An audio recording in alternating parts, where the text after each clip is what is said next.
نا کے دل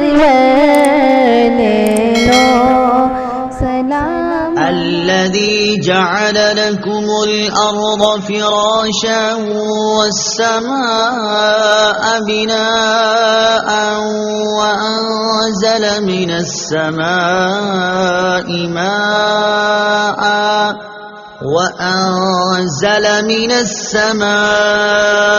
ماء فأخرج به من الثمرات رزقا لكم فلا تجعلوا لله أندادا وأنتم تعلمون۔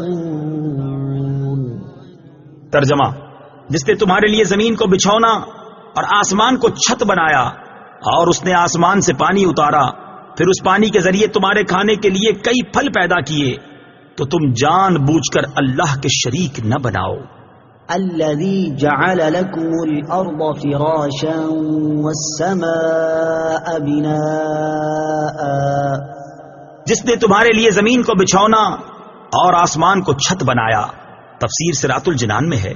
اس آیت اور اس سے اوپر والی آیت میں اللہ تعالیٰ نے اپنی ان نعمتوں کو بیان فرمایا ہے۔ نمبر 1، مخلوق کو عدم سے وجود میں لانا۔ نمبر 2، آسمان و زمین کو پیدا کرنا۔ نمبر 3، آسمان و زمین سے مخلوق کے رزق کا مہیا کرنا۔ نمبر 4، آسمان سے بارش اتارنا اور زمین سے نباتات اگانا۔ جب آدمی کی زندگی کا ایک ایک لمحہ اور ایک ایک پل اللہ تعالیٰ کی نعمتوں میں ڈوبا ہوا ہے، تو اس مالک حقیقی کو چھوڑ کر کسی اور کا عبادت گزار بننا کس قدر ناشکری ہے۔ یوں ہی ایسے قریب خدا کی یاد سے غفلت بھی کتنی بڑی ناشکری ہے۔